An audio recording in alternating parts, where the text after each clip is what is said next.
I answer just questions that I think are important. Last time we talked about why I believe the Bible, and then we had a break last Sunday, so not totally in the groove. But this Sunday morning, I want to answer the question, am I ready for a cell phone? Am I ready for a smartphone? Whatever. I know maybe you guys don't refer to them as cell phones anymore. Maybe you guys call them smartphones, or maybe you have even a cooler name for them. What's the cooler name, Macy? Just a phone. Am I ready for a personal computation device in my pocket?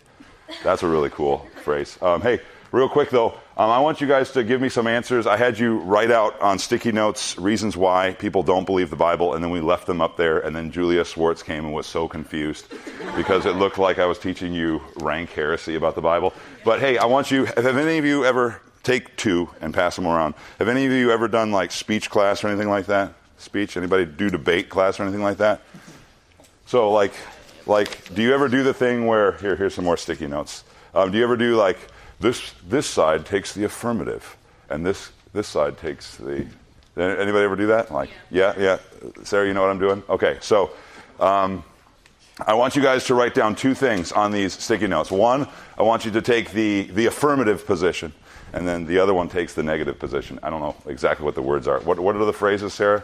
The affirmative and the... Affirmative and negation. Negation?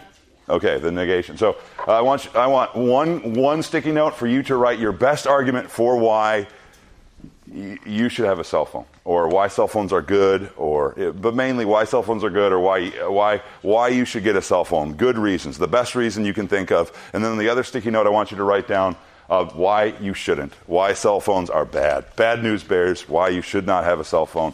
I want to hear what your answers are that are floating around in your brain. You might believe these, you might not believe these. The best way to embarrass yourself is to write your name on it. So don't do that. You don't have to do that. Just say, you could write good, bad, and then fill in an answer like that. And while you're filling in those answers, let's just real quick talk about a few facts about social media. Every once in a while I talk about social media with you, and the facts always change. So I was up late and up early in the morning making sure I knew the up-to-date information on social media, all the trends, all the cool things. I was very surprised by what I found. No, I wasn't. But maybe you'll be surprised. First off, almost every teen in the United States these days has access to the internet daily. And of course, internet could be smartphone, it could be a computer or something like that. But every teen, at least according to this poll, has access to daily internet use. Half of teens polled said that they are almost online constantly. According to this might not be the best poll for you guys, but this was a poll that questioned teens between the ages of 13 and 17, but half of those polled said they are almost online constantly through various forms, maybe through school or through apps or something. By the way, that poll is up 24% since the last time I checked that poll. When I checked the poll, it was according to the 2014-2015 poll that said 24% of teens today feel like they're online all the time.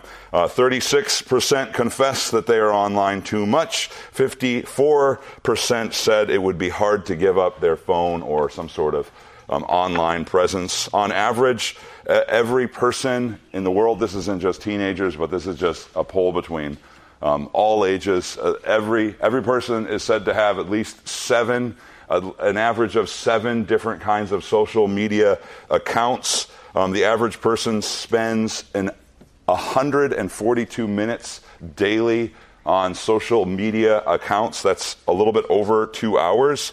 And then I looked this up. In 2010, 1 billion people said they were using social media. When I last preached this in 2020, it was already up to 2.7 billion. I don't even know. I mean, maybe those are just numbers to you, but that seems like a lot of people to me. So in 10 years, it's doubled the amount of people that are online, particularly on social media. Any guesses as to how many people claim to be on social media now? According to this reparable poll that I got off of Google just this morning.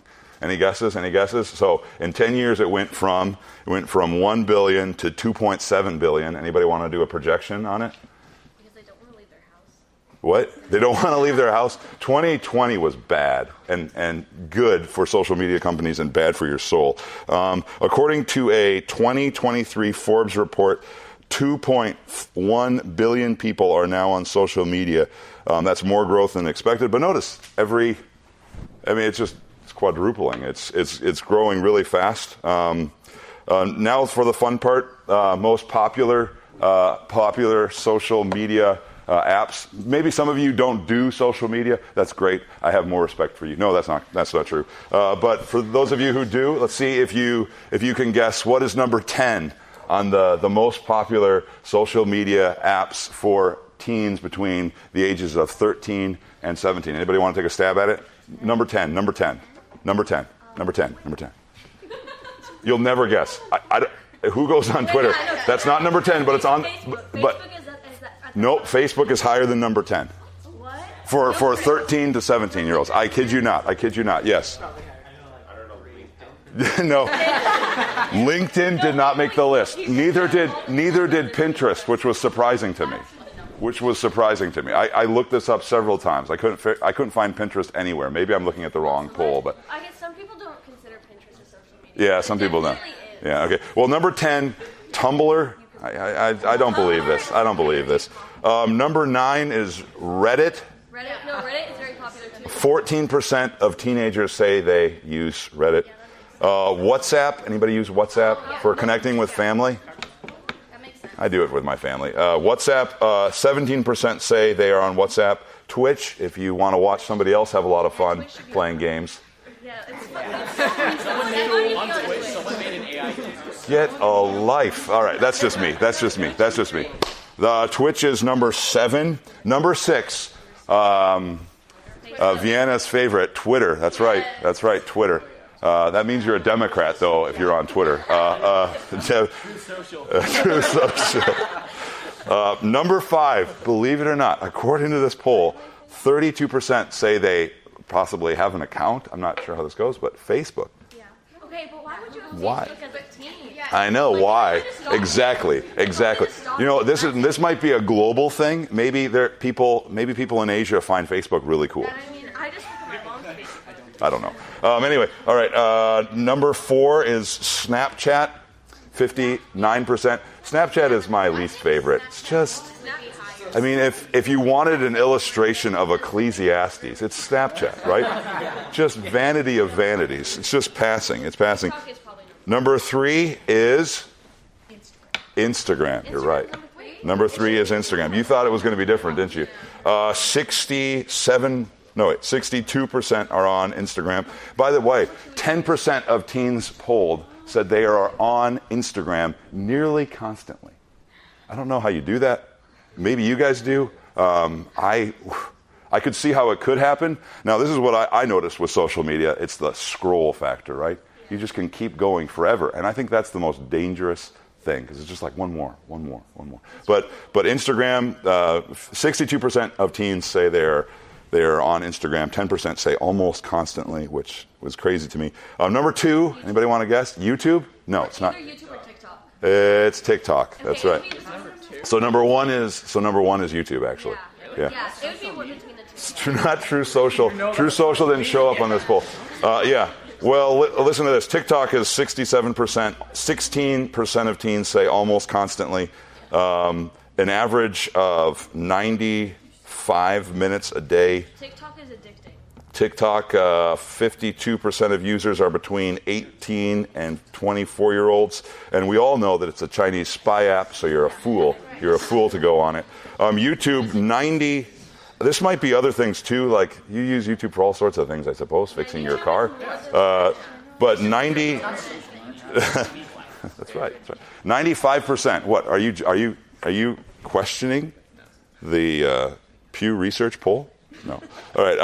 YouTube, 95% of teens use YouTube. It's the second most visited website, second only to Google, which is essentially just searching for the YouTube video.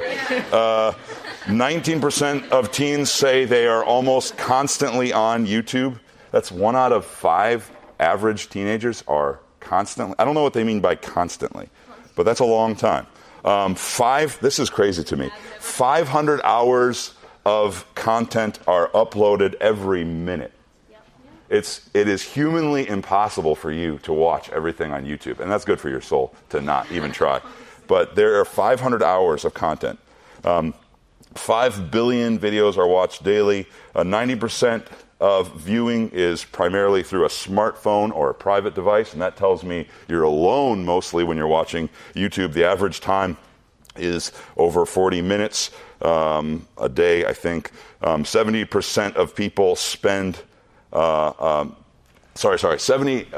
of the videos people watch probably are produced by that's right, Chinese algorithm. That means you, my friend, are a sucker. No, it means you are just watching what they are suggesting, and you're doing a lot of it too. The average teenager is. So any surprises on that list? No. Pinterest is not on that list. Pinterest, Anyway, okay. Other than the fact that I don't Pinterest think is, YouTube it is can, People are very social on it. Don't ever read the comments. It's very social. A little bit higher, yeah. Anyway. Hey, if you're here today and we're talking about smartphones, and essentially the same thing we're talking about is social media, because knowing how to have and own a smartphone basically means you know and have wisdom for using social media. There may be three categories of people that you will fall into. You'll be one of these three people. You might be the kind of person that's sitting there in your seat this morning and saying, I don't have a phone. I don't want a phone. I don't need to know anything about this. I'm only, 11 years old. I don't need a cell phone right now. I would say to you that you need to be a little bit more realistic about what your life is going to look like in the future.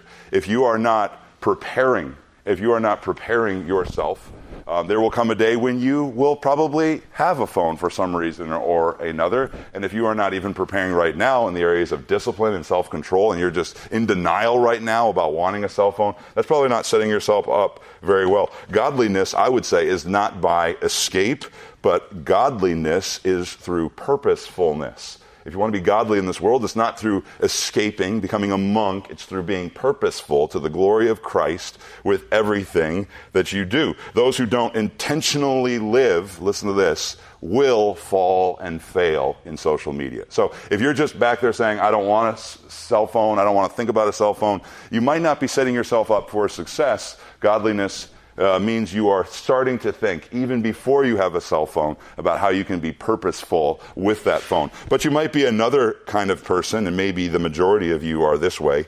The second kind of person is someone that says, I want a phone, and I need a phone. I don't have a phone right now, but I really, really, really want my own phone. Life will be so much easier.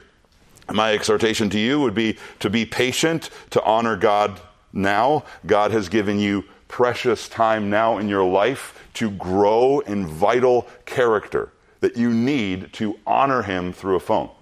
And spoiler alert, I do think you can own a phone and have a phone to the glory of God, but it won't look like the way other people in our world, particularly teens in our world, own a phone and have a phone. But God has given you time right now in your life before you get a phone to actually grow in your spiritual backbone so that when you have a phone, you rule the phone to the glory of God instead of having the phone rule you. So I think this is a really good time for you. If that's where you are, if you're like, I want one, I need one, I want to challenge you today in how you're preparing, how you're setting yourself up for success to have a phone. In the day and age that we live, I hate to say it, but being a grown-up means having a phone, usually. That's usually what it means, to some level or another. And I want you to be prepared for it. I would say if you can't live a patient life now without a phone, how do you expect to live a patient, God-honoring life with a phone in the future? So today is the day to work on your patience and your self-control. Or maybe you're in the third category, and probably a lot of you are in this category as well. You say, I have a phone already.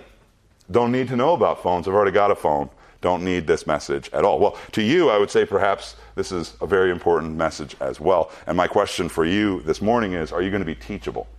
Are you ready to give up your phone if it's too much for you? Because even right now, you need to always be evaluating, hey, is social media, is the phone too much in my life? That it is beginning to rule me instead of me ruling it for the glory of God. Because if it's too much, if you are on it nearly constantly, I would suggest that you need to take a fast to make sure it is not dominating your life, and you need to take a fast anyway.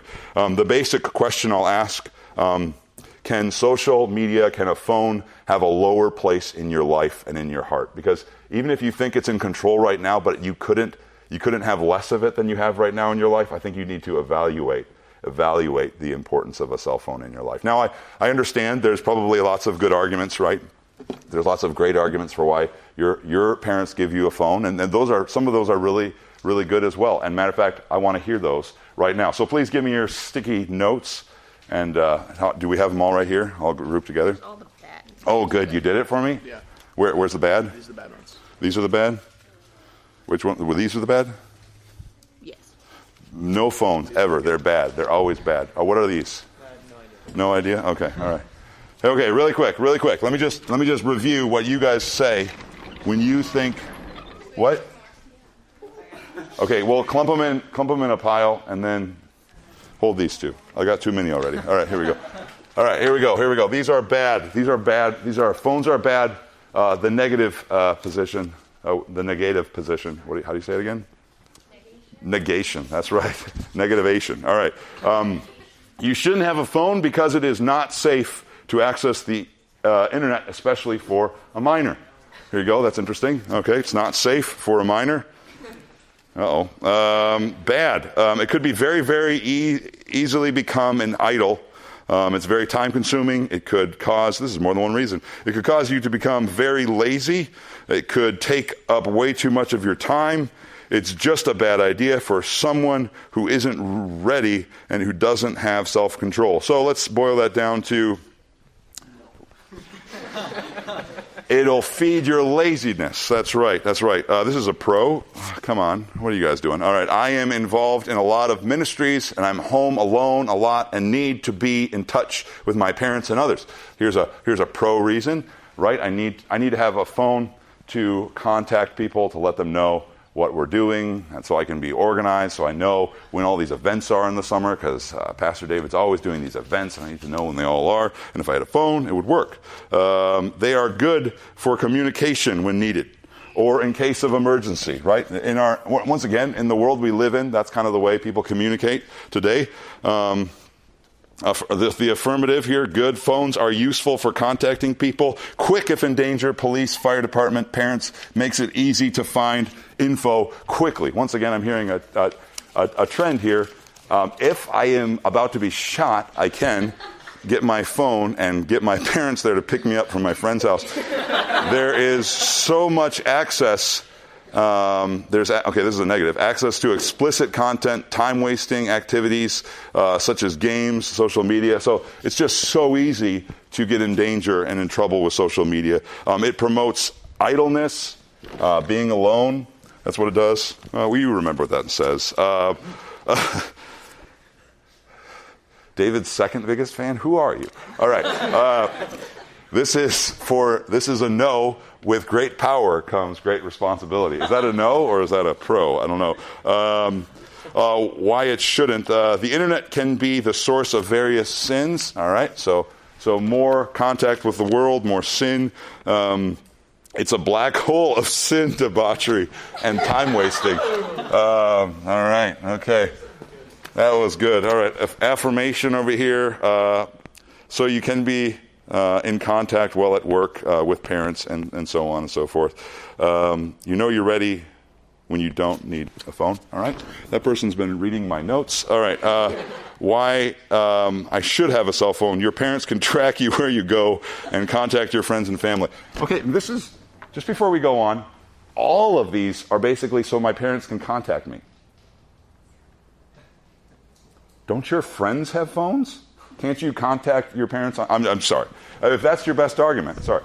I'm not here to just say cell phones are the worst, you shouldn't have a phone, but it seems like all of these arguments can be easily solved by being with someone that has a phone. You don't actually need to own one yourself. Because I don't need one. Here's one of those people in category 1. I just don't honestly need a phone. Bad technology is addictive. Technology itself, now I'm not making fun of who wrote this, but I'm going to riff on this for a little bit. Technology itself is evil because it was created by sinners. That's right. Laziness. Therefore, the phone is bad because of laziness. Sounds like a you problem, actually. Inappropriate internet usage. I agree with that one. Okay, there we go. Let's see. You shouldn't have a phone because of the temptations that come with it. Talk to people who shouldn't. Okay, so once again, it kind of seems like the same answers every single time. You might feel the pressure of worldly friends. Yeah, okay. But friends in person are not as bad. Easy access to sinful temptations. Okay, there we go. Just more temptations, more access. A cell phone can become a consuming obsession. All right, we'll put that over there a little bit more. This one has been folded several thousand times. It's easier to communicate, and that means it's good. It's easy to communicate, and therefore it is bad. All right. So we'll put that right in the middle. All right. Phones make it hard to avoid bed. That can't be what it's saying. That's what I wanted to say, but it's not saying that. Avoid bad and time-wasting habits. Okay. All right, so it's easier to fall into the trap of bad time-wasting things. You get too much access to the internet, quickly become addicted to social media. Sounds like you guys were listening to my points. All right, too many people are on the internet too much because it can be a terrible influence. Once again, there we go. What else? It promotes idleness. We already saw that one, but I can't get that one to stick. All right. Man, I think these are all just the same. All right, let's just do a few more shoulds. Over here, you will recall, this one was shouldn't because I don't need one. This one is should because I want one. All right, so now we're getting to the heart of it.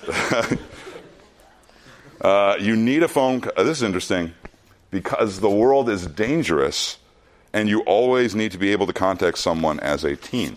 So you shouldn't have a phone because the world is dangerous, and you should because it is dangerous. I know you guys are just answering these because I asked you to, but I was just kind of pointing that out. If you are young and start a job outside the house, you may need a phone to contact people.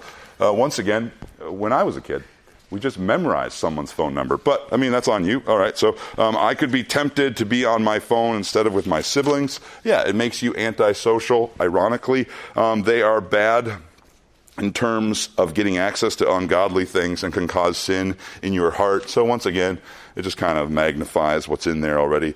Phones make it easy to accidentally or unintentionally to get wrong, bad situations. You may never know what you might find clicking on a website. I think that's very true.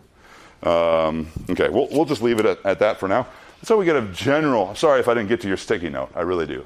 They're just kind of sounding the same. But do we kind of see? They're both kind of saying the anticipated things. Maybe if we had more time to really break this down and think about this, maybe we'd get to some nuances. But what are the common arguments we see? I see it's an opportunity to what? Waste time. It's an opportunity to waste time. It's an opportunity to be exposed to temptation. It's easily addictive. On the good side of things, it seems like communication is helpful with your parents. Now all of you, maybe I didn't get down to those sticky notes that were saying this, but you guys didn't mention, hey, I want to actually communicate with my friends too. I assume that's why you would want a cell phone as well, because it's good to be in communication with your friends, but you were afraid that wouldn't be a good reason. But no, that's a good reason, right? I want to communicate with people. When was the last time you called someone on a phone? Just a question. That's what they're also there for. If any of you ever saw Spy Kids 2, you remember the big watch. It has so many things going on, but it doesn't have an actual watch because there's so much on there. But just to say this, did you know that your phone actually has a phone on there too? You can call people on the phone and actually talk to them. It's an interesting idea. But notice there can be, and once again, if we broke it down a little bit more, there can be good reasons on both sides. There can be good reasons on both sides for why to have a phone or why to not have a phone. Some people want to maybe get into the idea that, hey, this app or this social media platform was created by sinners, and sometimes that is true, right? They are made to sell you something, so that maybe you could go on a more of a negative argument with that.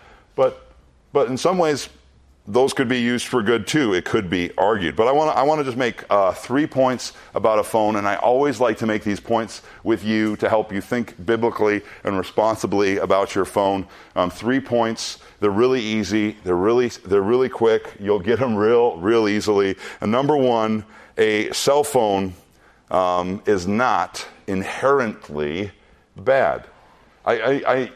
Now we're kind of getting to the more of the cell phone side of things, but it's not inherently bad or wrong to have a cell phone. The word inherently suggests that on its own, by itself, it is evil. This phone sitting here on the platform is actually evil and about to be smited by God.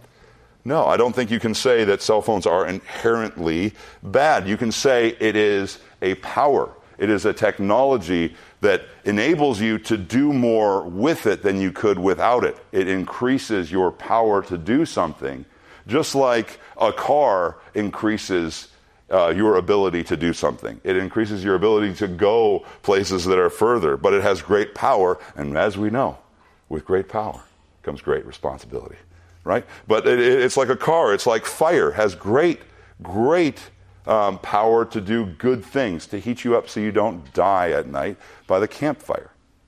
But it also has great destructive power, as we know, every August when half of California is on fire.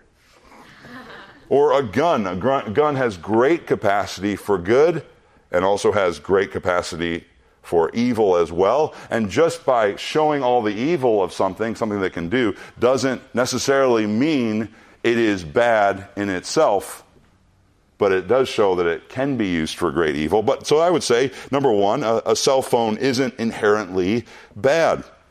But I would also say that a cell phone or a phone isn't inherently good either. Just because I would say that a cell phone isn't inherently bad doesn't mean the opposite is true. There is great peril, as we have already kind of commented on. There's great peril in having a phone, particularly having a phone with full access to everything that the internet offers. Because that means you have full access to a world that hates God and is seeking to make as many converts to God-hating as it can. There is peril involved in having a phone. Just like there is peril in going outside. And just like there's peril in staying in your room all day. Why? Because who is with you? Your own sinful heart. If you are especially an unbeliever, there's no Holy Spirit. Over half of the population of the world is online spreading their worldview about God. So there's peril. It's not necessarily inherently good. We used to use this illustration about the dangers of TV. And I remember hearing this illustration maybe in sermons or something, but it was basically like this. How would you feel if a total stranger one night came to your house and said, "Hey, I would like to hang out with your family for a while"? And your parents were like, "Sure, come in." And then you sit around the table, and this guy just dominates the conversation, telling you all of his views about everything that's going on in the world these days. And then after dinner, you go into the living room, and everybody just sits around and talks to this man more and more and just lets him share and share. And suddenly, he's coming every single day, and you're spending 3-4 hours a day in the family room with this stranger who is just, spouting his opinions about the world. That seems kind of like a foolish life choice, doesn't it? Your parents shouldn't let that happen, right? They shouldn't just let a stranger into your house. They have no idea what he's going to say, and just let him talk and talk and talk, right? Are you agreeing with me? Be charismatic for 1 minute. Or do you agree? Do you agree? It sounds like slightly shady. Would you be slightly uncomfortable with that situation? Yes. Yeah, right. Well, I could say social media is even more creepy, right? Because it's all of that, except more and always with you all by yourself. I won't even illustrate. That's like a person coming along with you wherever you go and talking to you all the time about the world and their view of things and always with you. That's a shaping friendship right there, isn't it? That could be how you could illustrate it. It's even more shaping than the TV used to be, is a private cell phone. So we see phones are not inherently bad, but I wouldn't say they're inherently good either. And then my third point about phones that I always want to insist on, cell phones aren't neutral. And this is where we get into the social media kind of category of cell phones. But just because they're not inherently good and not inherently bad does not mean they're inherently neutral. Cell phones are not neutral. Phones and the media that is pumped into your life through a phone is big business. In 2022, the ad revenue of social media was valued at $49 billion. By the way, that's the net worth of Phil Knight, the founder of Nike. He has about that much money. So it's big business, and everybody wants a piece of that pie. Everybody is trying to fashion content that lures you so that they can get some of that revenue. Do you understand that? You are someone that people are trying to make money off of. And it's not neutral, the kind of message they're trying to spread. They're trying to shape you. Social media is trying to shape your thinking. It's trying to shape your feelings. It's trying to shape your perceptions of others, and it will shape your time as well. Anything that takes over 2 hours a day is shaping your day. It is shaping your day. So write this on your notes. I always like to have students write a picture on their notes, right? This is the one time where you can doodle in Sunday school, and it's totally okay. Write the coolest magnifying glass you can right by your notes where it says cell phones are not neutral. Write a picture of a magnifying glass. You know what a magnifying glass is? Sherlock Holmes magnifying glass. It makes him see things better. And then he can figure out cases, all because of a magnifying glass. That, what does it do? It magnifies the image. And that's what a phone does.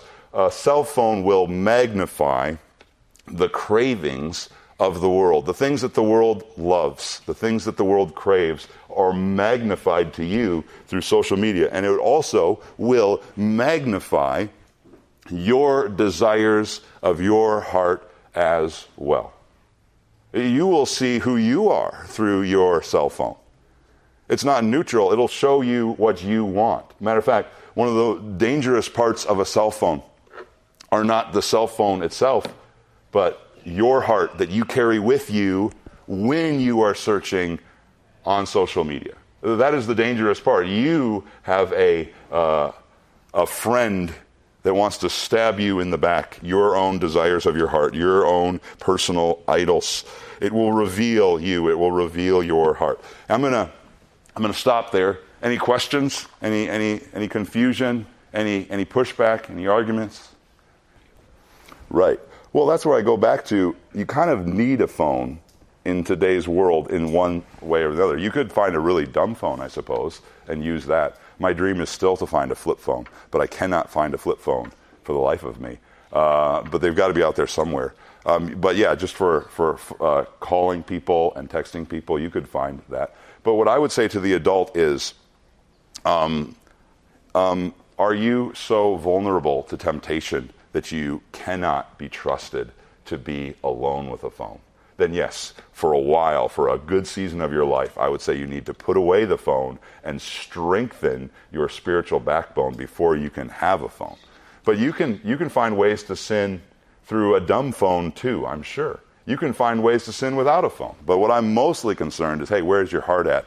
And I would say you need to be in control of your phone before you have a phone like that. And if you're an adult and you feel like you've lost control, I would say you definitely need to take a serious fast. Maybe not from everything on your phone, but get one of those massive, blockers of everything but the phone capacity in your phone, and just say, hey, I'm going to go without everything for a month and see where my heart is, and try to grow in my desire and my love for Jesus and my hatred for sin. Sometimes, as we've talked about with purity with young men as well, right? Sometimes when you're in the thick of temptation, it's really hard to not sin. And sometimes you need a little separation in order to grow in the spiritual strength that you need to have self-control with a phone.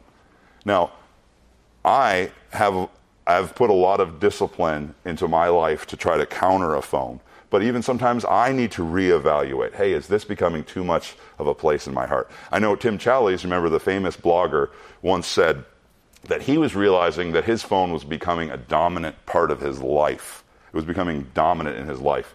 And he started to think about it, right? If I had to drink for 4 hours a day, what would I be? I would be an alcoholic. If I had to eat constantly, what would I be? I would be a glutton. So what am I with this phone? I'm in some sort of idolatrous relationship. And he said he went on a fast. And I would even say that's a good thing for you to think about as well. Maybe try a week of fasting from your phone just to test it. Is this a desire of my heart that wants to dominate, that I can't live without? Right? Some of you did a fast for junior, senior. Remember that? And it was challenging at parts, but it was also not as challenging. That's a good sign, right? That you're not absolutely addicted to food. But the same question could be asked about your phone as well. Do you have to live with this? If you cannot go without it, then I would say even an adult is in a dangerous position. And even an adult that depends on their phone for their job needs to have enough self-control in their life to not be controlled by their phone. The world we live in, right? When my parents were my age, they didn't have a phone at all. And that could be, perhaps you could live like that, and maybe you could. But I think we need to have a category also in our mind for technology being a gift of God. Is God at all confused or frustrated? Are his plans shattered because of technology?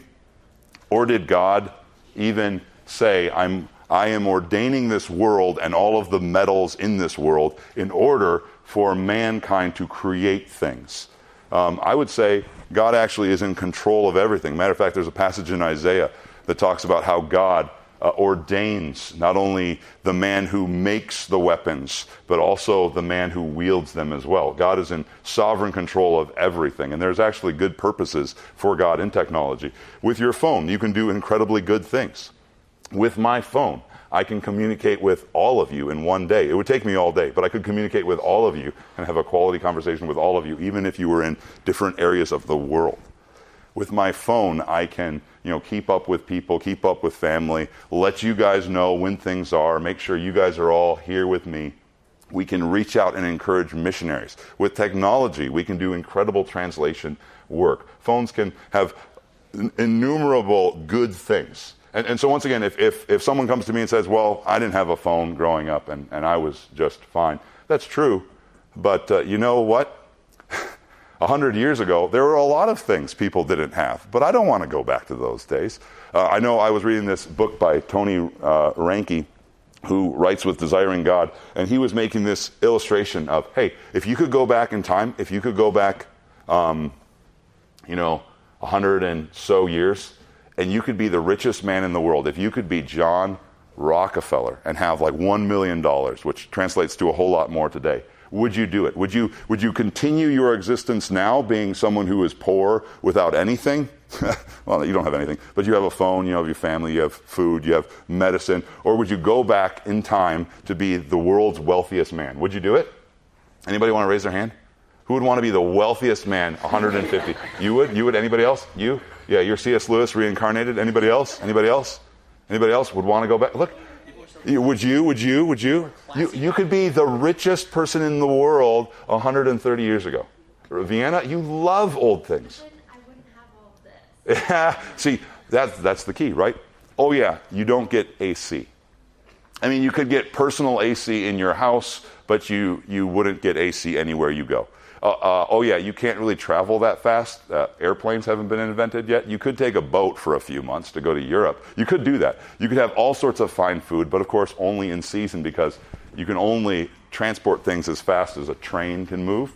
You wouldn't have medicine, so you'd be just as vulnerable to all of those venereal diseases, or not venereal, but just like diseases, like all those kinds of things that we have today. You would be very limited. And you know what a majority of people would say, and this is what Reinke was getting at, hey, a poor guy today has almost a better life than a really rich person 100 years ago. So there are values, there are benefits for sure, but I am just saying you need to be careful with those things, right? You need to be careful. The history of technology is both a history of God's grace and sinners' ingenuity wrapped into one. One more comment and then we'll leave. Technology was used by Noah to do incredible good for himself, his family, and for you, right? It was technology, believe it or not, that enabled Noah to build an ark and put tar all over it in order that the ark would float and do incredible good for himself, his family, and for you. Technology has great potential to do good for other people. And that's what I want to do as a believer. I want to do particularly spiritual good in communicating the gospel. And then that's what technology avails you. And even more so now. I'm not talking about tar anymore. I'm talking about little computer chips that are so small that you can carry them and not even know that they're on your person, right? And they can do incredible good things. Technology can even do more good things now. But it all depends on the purpose and the intention of the heart that you have as you hold them, and how dominated you are by idols in your life. That will determine the kind of good things you can do. Because you know what technology also can do? It can do incredible bad things. Remember tar? Tar was very useful in, the ark construction. What did they use in the Tower of Babel? They tried to build their way away from God and to be impregnable against God so he wouldn't scatter them across the earth. What did they use? They used tar. Now, why did they use tar for the Tower of Babel? Waterproof? It's a thought. You can do incredible good with technology, and you can seek to rebel against God in incredible ways. But it all is about how much that technology dominates you, how much you are dominated by a love for Christ and a desire to glorify him. And that is the challenge of technology. Any other questions?